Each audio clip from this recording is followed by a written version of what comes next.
இறைமொழி பேசுதே. விவிலியம் காட்டும் வாழ்க்கை பாடம் நாள் 42. இன்றைய நாளில் எண்ணிக்கை நூல் 28 முதல் 36 வரையிலான அதிகாரங்கள் எடுத்துரைக்கும் இறையியல் வாழ்க்கை பாடங்களை பற்றி கற்றுக்கொள்வோம். தினசரி கடமைகள். இந்த அதிகாரங்களில் தினசரி பலிகள், ஓய்வு நாள், திருநாட்கள் மற்றும் விசேஷ நாட்களில் செய்யப்பட வேண்டிய பலிகள் விரிவாக சொல்லப்படுகின்றன. இதை வெளிப்படையாக பார்க்கும்போது ஒரே மாதிரியான சடங்குகளா தோன்றலாம். ஆனா கடவுள் இவற்றை மிக கவனமாக மீண்டும் மீண்டும் வலியுறுத்துகிறாரு.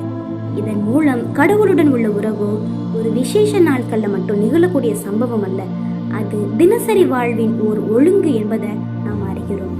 விசுவாசம் என்பது உணர்ச்சி உச்சங்களில் மட்டுமல்ல, ஒழுங்கான நம்பிக்கையுள்ள தொடர்ச்சியான அர்ப்பணிப்புல தான் அது ஆழமடைகிறது. கடவுளை மறக்காத வாழ்க்கை தான் உண்மையான ஆராதனை என்பதை 28 மற்றும் 29ஆம் அதிகாரம் நமக்கு கற்றுத்தருகிறது. போரிலும் புனிதம். வெற்றி கடவுளிடமிருந்து. வாக்குறுதிகளும் நேர்த்திக்கடன்களும் மனித வார்த்தைக்கு பொறுப்பு இருப்பதை நினைவூட்டுகிறது. அதை தொடர்ந்து மிதியானியர்களுடன் நடந்த போரில் இஸ்ரேல் மக்கள் வெற்றி பெறுகிறாங்க. இந்த வெற்றி வெறும் இராணுவ வலிமையால அல்ல, கடவுளின் கட்டளைகளுக்கு கீழ்ப்படிதலால கிடைக்கிறது. போருக்கு பிறகும் தூய்மை விதிகள் வலியுறுத்தப்படுகின்றன. இதில் வெளிப்படக்கூடிய இறையியல் உண்மை என்னவெனில், கடவுளின் மக்கள் வாழ்க்கையினுடைய எந்த பகுதியையும், அதாவது போர், சொத்து, வாக்குறுதி, பகிர்வு இவைகளை அவரிடமிருந்து பிரிக்க முடியாது. வெற்றி பெற்ற பிறகும் தூய்மையும் நியாயமும் தேவைப்படுகிறது. கடவுளின் ஆசீர்வாதம் மனித அகந்தைக்கு வழிவகுக்க கூடாது என்பதுதான் வெளிப்படக்கூடிய ஆழமான பாடமா இருக்கிறது என்பதை 30 மற்றும் 31ஆம் அதிகாரம் நமக்கு கற்றுத்தருகிறது. உடன்படிக்கையின் பொறுப்பு. சுயநலத்திற்கு மேல் சமூக நலம். ரூபன், காத்து குலத்தினர் யோர்தா நதியினுடைய கிழக்கு பகுதியை தங்களுக்கான பாரம்பரியமா கூறுகிறாங்க. அது மேய்ச்சலுக்கு தகுந்த நிலம் என்பதால அவங்க அங்கேயே தங்கவும் விரும்புறாங்க. முதல்ல மோசே அவங்க சகோதரர்களை விட்டு விலகி செல்ல முயற்சிக்கிறார் என்று கண்டிக்கிறாரு.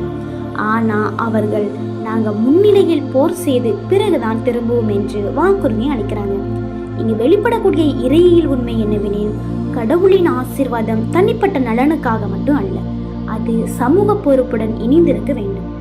உரிமை கேட்பது தவறல்ல, ஆனா அந்த உரிமை சகோதர அன்பையும் ஒற்றுமையையும் பாதிக்க கூடாது.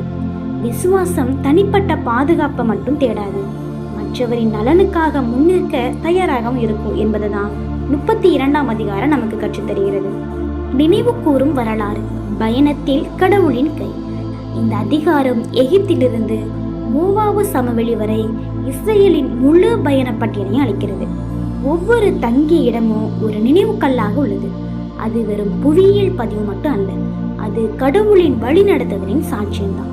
இங்க நாம கற்றுக்கொள்ள வேண்டியது, விசுவாச வாழ்க்கையில் நினைவு மிகவும் முக்கியம். கடவுள் எங்களை எங்கிருந்து எங்கு கொண்டு வந்தார் என்பதை மறந்துவிட்டா நன்றி உணர்வு மங்கிவிடும். கடந்த காலத்தை நினைவு கூறுதல் எதிர்காலத்திற்கு நம்பிக்கையை அளிக்கிறது என்பதை தான் 33ஆம் அதிகாரம் நமக்கு கற்றுத்தருகிறது. எல்லைகளும் ஒழுங்கும். வாக்களிக்கப்பட்ட நாட்டின் எல்லைகள் தெளிவாக வரையறுக்கப்படுகின்றன. பின்னர் லேவியருக்கான நகரங்களோ அடைக்கல நகரங்களோ நிறுவப்படுகின்றன.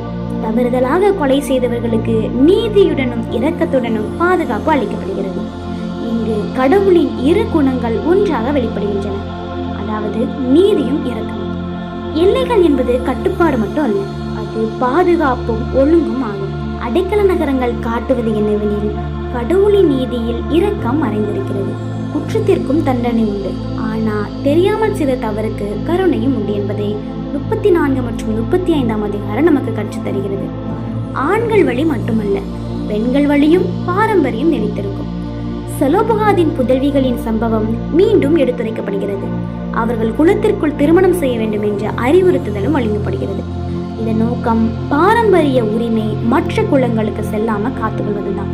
இங்கு வெளிப்படக்கூடிய இறையியல் உண்மை, கடவுளின் அருளும் ஆசீர்வாதமும் தலைமுறைகளை கடந்து நிலைக்க வேண்டும். விசுவாசம் இன்று மட்டும் வாழ்வதற்காக அல்ல, அது நாளைய தலைமுறைக்கு ஒப்படைக்கப்படக்கூடிய பொறுப்பாகும். குடும்பம், சொத்து, அமைப்பு இவை அனைத்துமே கடவுளின் திட்டத்தில் இடம் பிடிக்கின்றன என்பதை 36ஆம் அதிகாரம் நமக்கு கற்றுத்தருகிறது. இந்த அதிகாரங்கள் நமக்கு கற்றுத்தரக்கூடிய இறையியல் சிந்தனைகளை நாமும் சிந்தித்து பார்ப்போம். அதன் வழி நடக்க நம்மை இறைவனுக்கு அர்ப்பணிப்போம். இந்த நாள் இனிய நாளாக அமைய வாழ்த்துகிறோம். நன்றி.